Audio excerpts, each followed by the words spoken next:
Continuamos las entrevistas con Javier Hernán Balmayor y que estás presentado para el concurso 43 para ser defensor de primera instancia.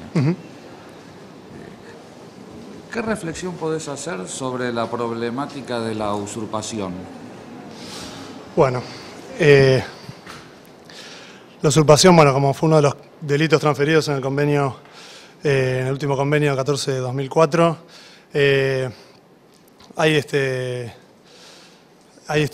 distintos, de parte del Ministerio Público Fiscal y de parte del Ministerio Público de la Defensa, hay políticas específicas, es decir, traducidas en criterios generales de actuación.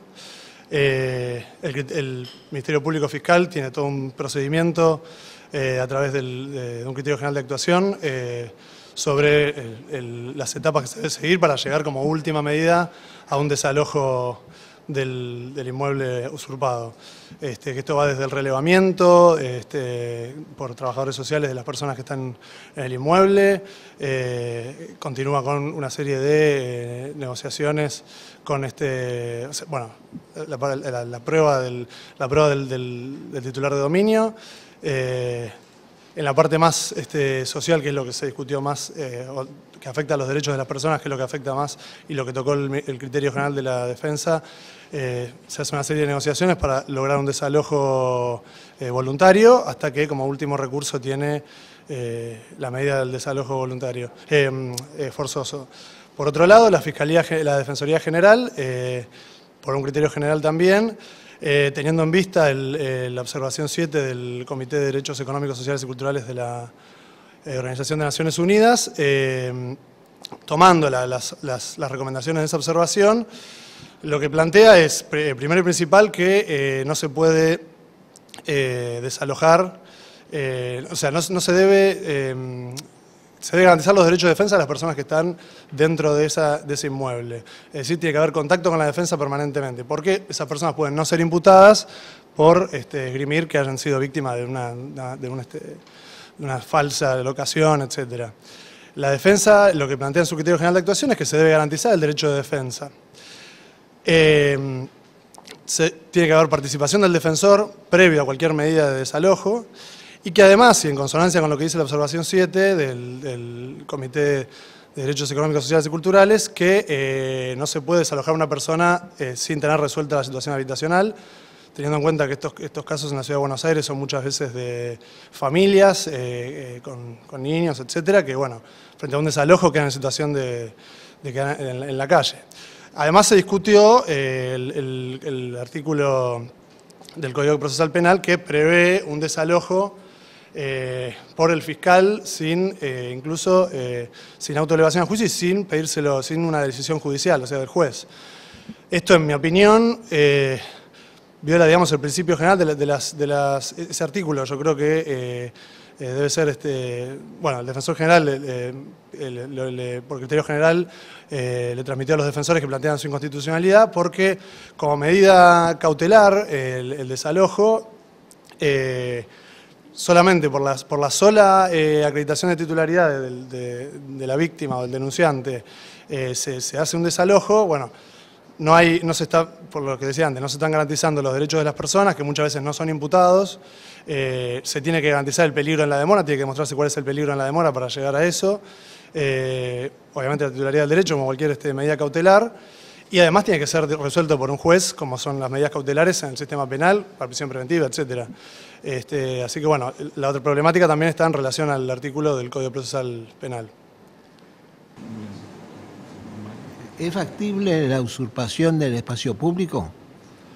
En mi opinión no, creo que también coincide con la opinión doctrinaria como del doctor Dona. La usurpación, como está prevista en el Código Penal, prevé la usurpación de espacios de dominio privado. Los espacios del dominio público del Estado no pueden ser objeto de posesión por particulares, por lo cual no correspondería a la figura de la usurpación. Por supuesto que en cualquiera de estas cuestiones proceden otras figuras que no hacen el sistema penal, tanto en lo que es propiedades de particulares como propiedades del Estado. Pero la figura concreta de la usurpación Es mi opinión que no corresponde contra bienes del Estado y también lo ha receptado la Cámara Criminal en algunos fallos, que tampoco corresponde si no hay violencia y fuerza en las personas, porque el solo hecho de romper un candado, etcétera, no reúne, a mi criterio, los requisitos del tipo. Esto lo dijo la Cámara en antecedentes Sierra Rafael. Debe existir fuerza, que es lo que prevé el Código. Fuerza es en las personas, como ha previsto el Código leído de una forma integral, conglobado con los otros tipos penales del Código. El entrevistado se desempeña en un cargo de la Defensoría, es jefe de la Oficina de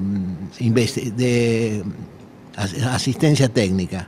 Si puede detallar cuál es la actividad que se desarrolla desde esa oficina en favor de los defendidos de la defensa pública.